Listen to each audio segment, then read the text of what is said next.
నమస్కారం, డిఆర్టీవీ న్యూస్ కి స్వాగతం. హెడ్లైన్ చూద్దాం.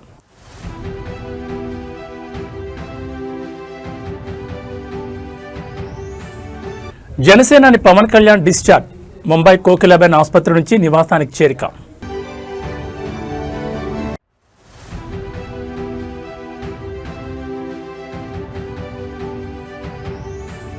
గోదావరి జిల్లాలో వైఎస్ జగన్ పర్యటన. ఆక్వా సంక్షోభంపై భీమవరంలో కీలక ముఖాముఖి.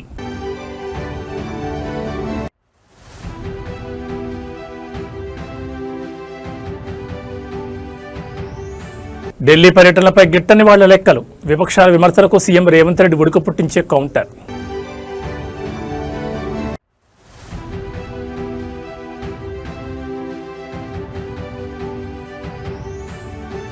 ఆదిలాబాద్ సీసీఏ ఫ్యాక్టరీ పునరుద్ధరణ లక్ష్యం. ఢిల్లీ వేదికగా బీఆర్ఎస్ ముందడుగు. ముంబైలోని ప్రముఖ కోకిలాబెన్ ధీరుభాయ్ అంబానీ ఆసుపత్రి నుంచి పవన్ కళ్యాణ్ డిశ్చార్జ్ అయ్యారు. ఈ నెల 10వ తేదీన ఆయన తన 2 భుజాలకు అత్యంత కీలకమైన శస్త్రచికిత్స చేయించుకున్న సంగతి తెలిసిందే. సర్జరీ అనంతరం వైద్యుల పర్యవేక్షణలో 4 రోజుల పాటు పూర్తి విశ్రాంతి తీసుకున్న ఆయన తాజాగా కోలుకుని తన నివాసానికి చేరుకున్నారు.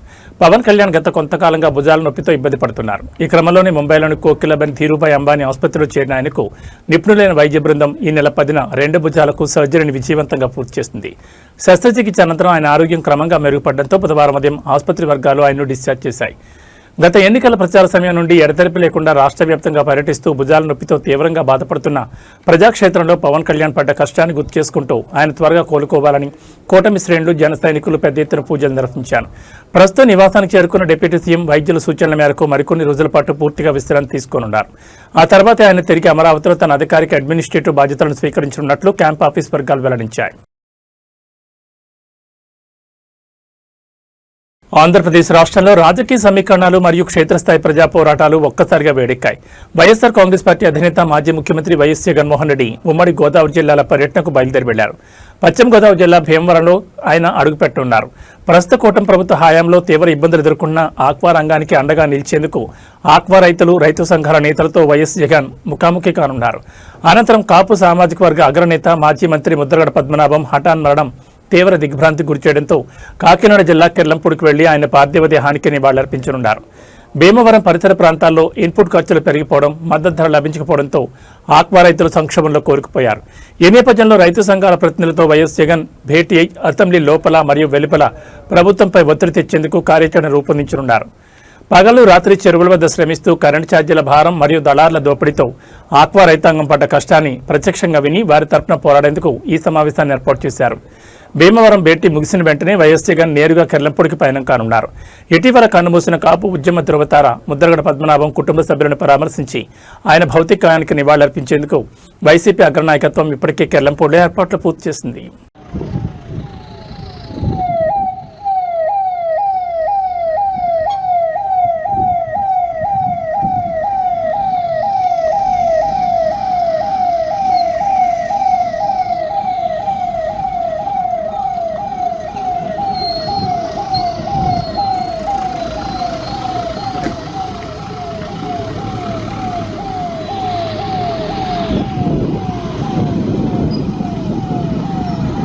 తెలంగాణ ముఖ్యమంత్రి రేవంత్ రెడ్డి ఢిల్లీ పర్యటనలపై గత కొద్ది రోజులుగా విపక్షాలు, రాజకీయ ప్రత్యర్థులు చేస్తున్న విమర్శలకు ముఖ్యమంత్రి స్వయంగా అత్యంత ఉడుకు పుట్టించే రీతిలో కౌంటర్ ఇచ్చారు. తాను ఢిల్లీకి ఎన్నిసార్లు వెళ్తున్నానని దానిపై గిట్టని వాళ్ళు లెక్కలు కడుతున్నారంటూ ఆయన మండిపడ్డారు. తాను ఎన్నిసార్లు హస్తనకు వెళ్లినా అది కేవలం తెలంగాణ ప్రజల హక్కుల సాధన కోసమేనని, రాష్ట్ర సమగ్రాభివృద్ధి కోసమేనని సీఎం రేవంత్ రెడ్డి స్పష్టం చేశారు. తెలంగాణలో కాంగ్రెస్ ప్రభుత్వం ఏర్పడినప్పటి నుంచి ముఖ్యమంత్రి రేవంత్ రెడ్డి తరచూ ఢిల్లీ పర్యటనలు చేయడంపై ప్రతిపక్షాలు, రాజకీయ విమర్శలు గుప్పిస్తున్నాయి.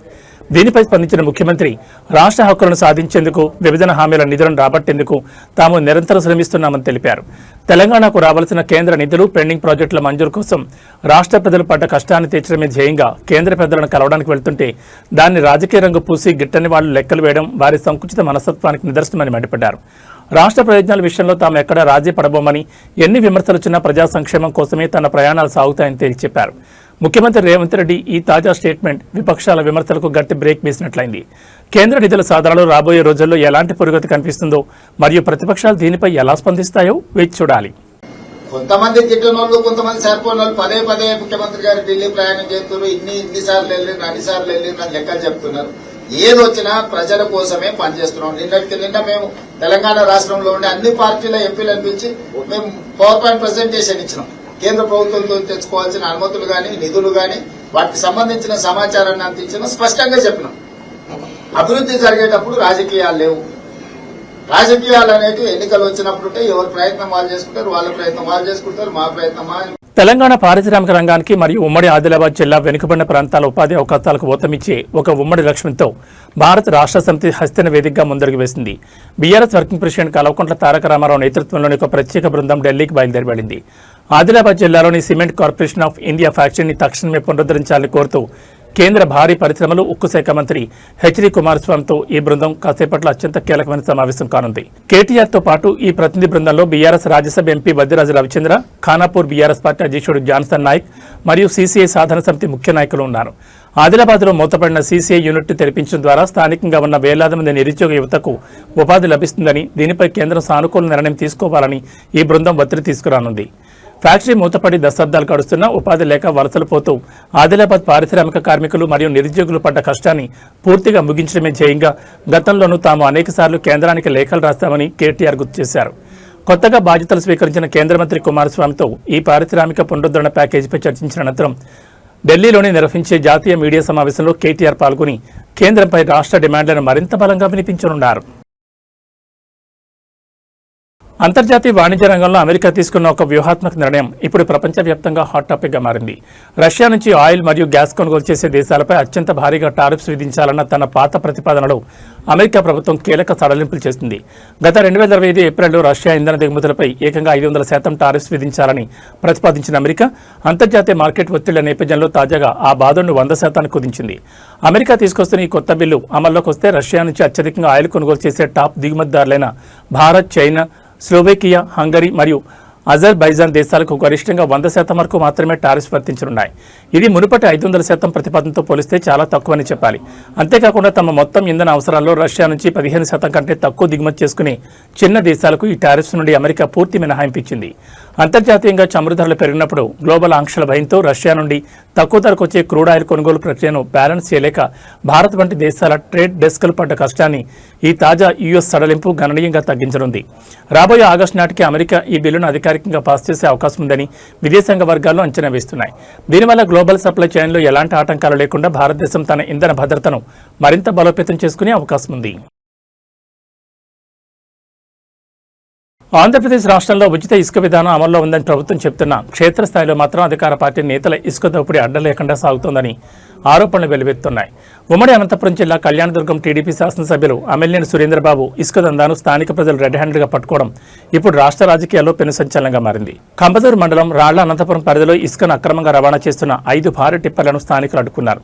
ఈ టిప్పర్లు నేరుగా టీడీపీ ఎమ్మెల్యే అమ్మెల్యేని సురేంద్రబాబుకు చెందిన ఎస్ఆర్ కన్స్ట్రక్షన్ సంస్థకు కావడంతో స్థానిక ముఠాలు అధికారుల తీరుపై ప్రజలు తీవ్ర ఆగ్రహం వ్యక్తం చేస్తున్నారు. రాళ్ల అనంతపురం గ్రామం గుండా అర్ధరాత్రి వేళల్లో ఎలాంటి అనుమతులు లేకుండా ఇసుకను తరలిస్తున్న 5 టిప్పర్లను గ్రామస్తులు ప్రాణాలకు తెగించి అడ్డుకున్నారు. సదరు వాహనాలు ఎమ్మెల్యే అమ్మెల్యేని సురేంద్రబాబు సొంత సంస్థవని తేలడంతో స్థానికులు పోలీసులకు సమాచారం అందించారు. అయితే టిప్పర్లు అధికార పార్టీ శాసనసభ్యుడు కావడంతో కంబదూరు పోలీసులు కేసు నమోదు చేయడానికి వెనుకాడుతున్నారని, చట్టాన్ని తొంగలు తొక్కుతున్నారంటూ సర్వత్రా విమర్శలు వ్యక్తమవుతున్నాయి. పగలు రాత్రి తేడా లేకుండా తమ గ్రామ సహజ వనరులైన ఇసుకను దోచుకుంటూ భారీ వాహనాలతో రోడ్లను ధ్వంసం చేస్తుంటే స్థానిక రైతాంగం మరియు ప్రజలు పడ్డ కష్టాన్ని పూర్తిగా నిర్లక్ష్యం చేస్తూ పోలీసులు వ్యవహరిస్తున్న తీరుపై తీవ్ర నిరసనలు వ్యక్తమవుతున్నాయి. చట్టం అందరికీ ఒకటేనని చెప్పే కూటమి ప్రభుత్వం తమ స్వంత ఎమ్మెల్యే అక్రమ మైనింగ్ పాల్పడుతుంటే ఎందుకు చర్యలు తీసుకోవడం లేదని విపక్షాలు మరియు ప్రజా సంఘాలు కంబదూరు పోలీస్ స్టేషన్ వేదికగా ప్రశ్నిస్తున్నాయి.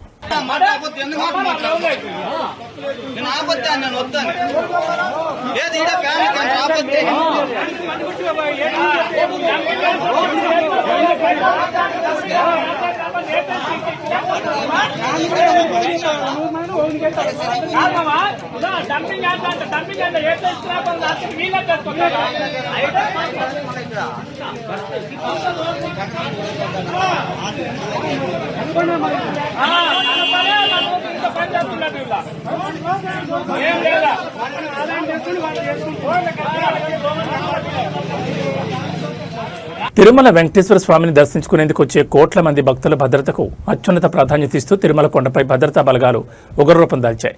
విదేశీ లేదా అంతర్గత ఉగ్రవాద ముఠాలు తిరుమల సత్రాలను ముట్టడిస్తే ఏ క్షణంలో అయినా వారిని మట్టుబెట్టేలా ఆంధ్రప్రదేశ్ రాష్ట్ర పోలీస్, అత్యంత ప్రతిష్టాత్మకమైన ఆక్టోపస్ కమాండోలు మరియు టీటీడీ విజిలెన్స్ విభాగం సంయుక్తంగా ఒక భారీ మాక్ డ్రిల్ నిర్వహించాయి. తిరుమలలోని పిలిగ్రిమ్ అమ్యూనిటీసీ కాంప్లెక్స్ 4 అంటే PSC 4 సత్రాన్ని ఉగ్రవాదులు తమ అధీనంలోకి తీసుకున్నట్లుగా ఊహించి ఈ హై ప్రొఫైల్ కమాండో ఆపరేషన్ చేపట్టారు. ఈ మాక్ డ్రిల్ అత్యంత రహస్యంగా వాస్తవ పరిస్థితులకు అద్దం పట్టేలా ప్లాన్ చేశారు. అధునాతన ఆటోమేటిక్ ఆయుధాలతో సాయుధులైన ఆక్టోపస్ 4 నిమిషాల వ్యవధిలోని PSC 4 కాంప్లెక్స్ను తమ అధీనంలోకి తెచ్చుకుంది. అత్యవసర సమయాల్లో కమాండ్ కంట్రోల్ రూమ్ నుండి వచ్చే ఆదేశాలను బట్టి ఎంత వేగంగా స్పందించాలి, బందీలైన భక్తులను సురక్షిత ప్రాంతాలకు ఎలా తరలించాలి అనే అంశాలను క్షేత్రస్థాయిలో ప్రాక్టికల్గా ప్రదర్శించారు. వేలాది మంది భక్తులతో కిక్కిరిసిపోయే తిరుమల కొండపై కంటి మీద కొనుక్కు లేకుండా నిరంతరం నిఘా ఉంచుతూ భద్రతను పర్యవేక్షిస్తున్న పోలీస్ మరియు విజిలెన్స్ సిబ్బంది పడుతున్న కష్టాన్ని మరింత సులభతరం చేస్తూ ఈ ఆధునిక ఆక్టోపస్ కమాండోలు సరికొత్త వ్యూహాలను అమలు చేశారు. కొండపై ఎలాంటి అవాంఛనీయ సంఘటనలు జరగకుండా ముందస్తు రక్షణ చర్యల్లో భాగంగానే ఈ ఉమ్మడి ఆపరేషన్ విజయవంతంగా ముగిసిందని ఉన్నతాధికారులు వెల్లడించారు.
మంచిర్యాల జిల్లా చెన్నూరు నియోజకవర్గ పరిధిలోని మహాత్మా జ్యోతిబా పూలే గురుకుల పాఠశాల మరియు జూనియర్ కాలేజీలో తీవ్ర కలకలం చోటు చేసుకుంది.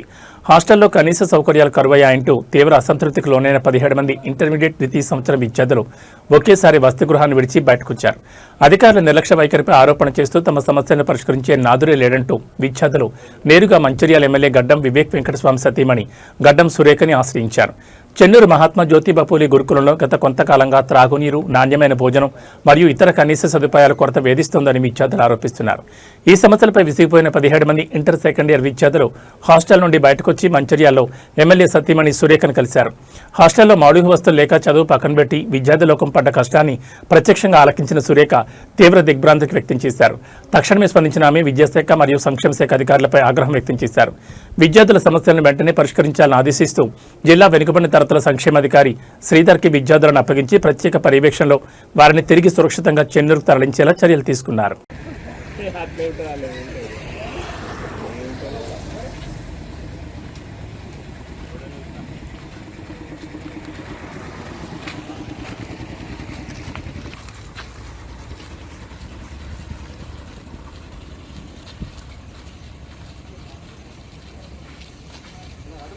నిజామాబాద్ జిల్లా బాల్కొండ నియోజకవర్గంలో రాజకీయ ముఖ చిత్రం ఒక్కసారిగా వేడెక్కింది. కాంగ్రెస్ ప్రభుత్వ వైఖరికి నిరసనగా మాజీ మంత్రి బాల్కొండ ఎమ్మెల్యే వేముల ప్రశాంత్ రెడ్డి తలపెట్టిన నిరాహార దీక్షను భగ్నం చేసేందుకు పోలీసులు తెల్లవారుజాము నుంచే ఉక్కుపాదం మోపారు.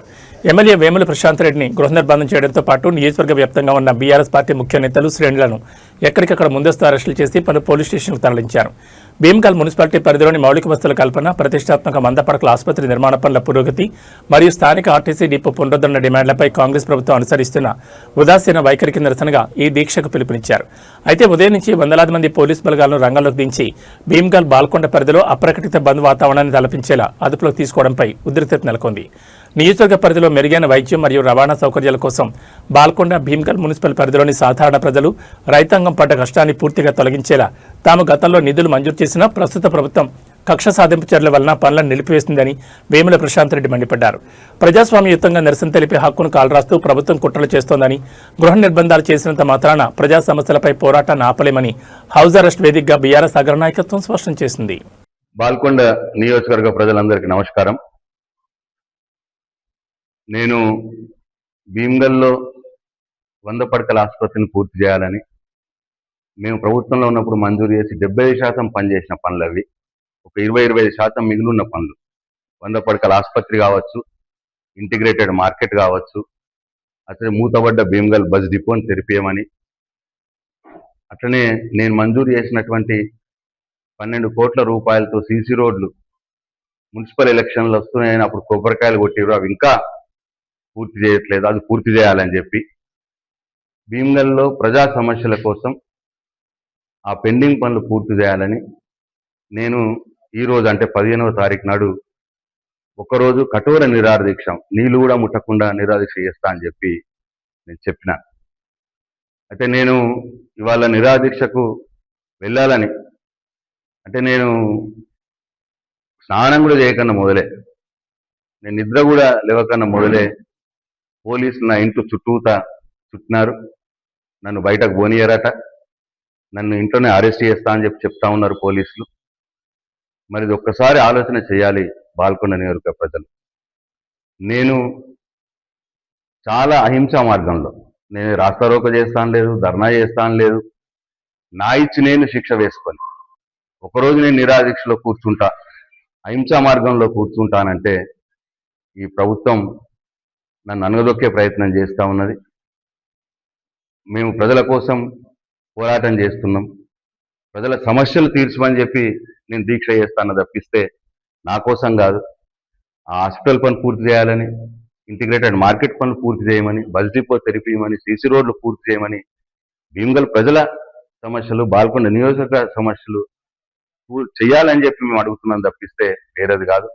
దీనికి నన్ను ఇంట్లో నుంచి బయటకు వెళ్ళనీయకుండా పోలీసు నా ఇంటి చుట్టూ, వందలాది మంది పోలీసు నా ఇంటి చుట్టూ మొత్తం పారగాయడం అనేది ఎంత మట్టుకు సమంజసమో బాల్కొండ నియోజకవర్గ ప్రజలు ఆలోచన చేయాలి. నేను ఒక ఎమ్మెల్యేని, ప్రజల పక్షాన పోరాడవలసిన బాధ్యత నా మీద ఉంటుంది, ప్రభుత్వం మీద. మరి వాళ్ళు వచ్చి నా దీక్షలో వచ్చి, దీక్షా శిబిరంకి వచ్చి మేము నెలలో పూర్తి చేస్తాం, 2 నెలల్లో పూర్తి చేస్తాం అని మాట ఇస్తే నేను దీక్ష విరమిస్తా కదా. దీనికి పెద్ద ఇంతెత్తున నన్ను అనగదొక్కాల్సిన అవసరం ఏమున్నది, నా గొంతు నొక్కాల్సిన అవసరం ఏమున్నది? కాబట్టి బాల్కొండ నియోజకవర్గ ప్రజలు, భీమ్గల్ పట్టణ ప్రజలు, భీమ్గల్ మండల ప్రజలు దయచేసి ఆలోచన చేయాలని చెప్పి నేను కోరుతా ఉన్నా. ఒక్క మాట మాత్రం నిజం, నన్ను ఇంట్లో పెట్టి అరెస్ట్ చేసినా నా దీక్ష కొనసాగుతుంది ప్రజల కోసం, ఆ సమస్యలు పూర్తి చేయడం కోసం. లేదు నన్ను అరెస్ట్ చేసి జైల్లో, నా పోలీస్ స్టేషన్లో పెట్టినా పోలీస్ స్టేషన్లో నా దీక్ష కొనసాగుతుంది, నా సత్యాగ్రహం కొనసాగుతుంది. లేదు నన్ను తీసుకుపోయి జైల్లో వేసినా జైల్లో కూడా నా సత్యాగ్రహం. South Indian star heroine Samantha తన అభిమానులకు సరికొత్త గుడ్ న్యూస్ చెప్పారు. తాను తల్లిని కాబోతున్నానని, ఎప్పటి నుంచో ఎదురు చూస్తున్న తన కల త్వరలోనే నెరవేరబోతోందంటూ ఆమె అత్యంత ఆనందాన్ని వ్యక్తం చేశారు. ప్రస్తుతం గర్భవతిగా ఉన్న ఆమె తన జీవితంలోని ఈ సరికొత్త మరియు ఉత్సాహభరితమైన దశ కోసం ఎంతో ఉద్వేగంతో ఎదురుచూస్తున్నట్లు పింక్ విల్లా ఇంటర్వ్యూలో స్పష్టం చేశారు. ఇటీవల తాను నటించిన మా ఇంటి బంగారం సినిమా బాక్సాఫీస్ వద్ద ఘన విజయాన్ని సాధించిన నేపథ్యంలో కుటుంబ సభ్యులతో కలిసి ఈ మధుర క్షణాలను ఆస్వాదించేందుకు ఆమె షూటింగ్లకు కొంత విరామం ప్రకటించారు. సమంత తన ప్రెగ్నెన్సీపై స్పందిస్తూ, ఇది ఖచ్చితంగా నాకు చాలా కొత్తగా, ఎంతో ఉత్సాహంగా ఉంది. కానీ నేను ఎప్పటి నుంచో ఈ క్షణం కోసం ఎదురుచూస్తున్నాను. నాకు ఎప్పుడూ తల్లి కావాలనే కోరిక బలంగా ఉండేది. అందుకే నా జీవితంలో ఈ కొత్త ప్రయాణానికి నా సర్వస్వాన్ని అందిస్తానంటూ ఎమోషనల్ అయ్యారు. గత కొన్నేళ్లుగా ఆరోగ్య సమస్యలతో వ్యక్తిగత జీవితంలోని ఒడిదుడుకులతో సమంత పడ్డ కష్టాన్ని పూర్తిగా మర్చిపోయేలా అటు కెరీర్ పరంగా మా ఇంటి బంగారం 100 కోట్ల మైలురాయిని అందుకోవడం, ఇటు వ్యక్తిగత జీవితంలో మాతృత్వపు మధురిమలు తోడవడంతో అభిమానులు సోషల్ మీడియా వేదికగా ఆమెకు పెద్ద ఎత్తున శుభాకాంక్షలు తెలుపుతున్నారు. ప్రస్తుతం తన కడుపులోని బిడ్డకు ప్రాధాన్యత ఇస్తూ మెటర్నిటీ లీవ్ తీసుకున్న శ్యామ్ డెలివరీ అనంతరం మళ్లీ సరికొత్త ప్రాజెక్టులతో ఫ్యాన్స్ ముందుకు వస్తారని క్లారిటీ ఇచ్చారు. నగరంలో ఇవాళ బంగారం, వెండి ధరలు ఒక్కసారిగా భారీగా పెరిగాయి. గత కొన్ని రోజులుగా హెచ్చుతగ్గులకు లోనవుతున్న పసిడి ధర ఇవాళ బులియన్ మార్కెట్ ప్రారంభం కావడంతోనే భారీగా ఎగబాకింది. అంతర్జాతీయంగా మారుతున్న సమీకరణల నేపథ్యంలో అటు 24 క్యారెట్ల ప్యూర్ గోల్డ్, ఇటు ఆభరణాల తయారీకి వాడే 22 క్యారెట్ల బంగారం ధరలతో పాటు కిలో వెండి ధర కూడా రికార్డు స్థాయికి చేరుకుంది. ఇవాళ హైదరాబాద్లో 24 క్యారెట్ల 10 గ్రాముల స్వచ్ఛమైన బంగారం ధరపై ఏకంగా 770 రూపాయలు పెరిగింది. దీంతో నిన్నటి ధరతో పోలిస్తే ఇవాళ మార్కెట్లో ఇది 1,43,570కి చేరింది. అదేవిధంగా సామాన్యులు ఎక్కువగా కొనుగోలు చేసే 22 క్యారెట్ల 10 గ్రాముల ఆభరణాల బంగారం ధర కూడా 700 రూపాయలు పెరిగి 1,31,600 పలుకుతోంది. పెళ్లిళ్ల సీజన్ లేదా పండుగల సమయంలో బంగారం కొనుగోలు చేయాలనుకునే సామాన్యులు నిరంతరం మారుతున్న ఈ రేట్ల వల్ల బడ్జెట్ సర్దుబాటు చేసుకోలేక పడ్డ కష్టాన్ని ఈ ధరల పెరుగుదల మరింత పెంచేలా కనిపిస్తోంది.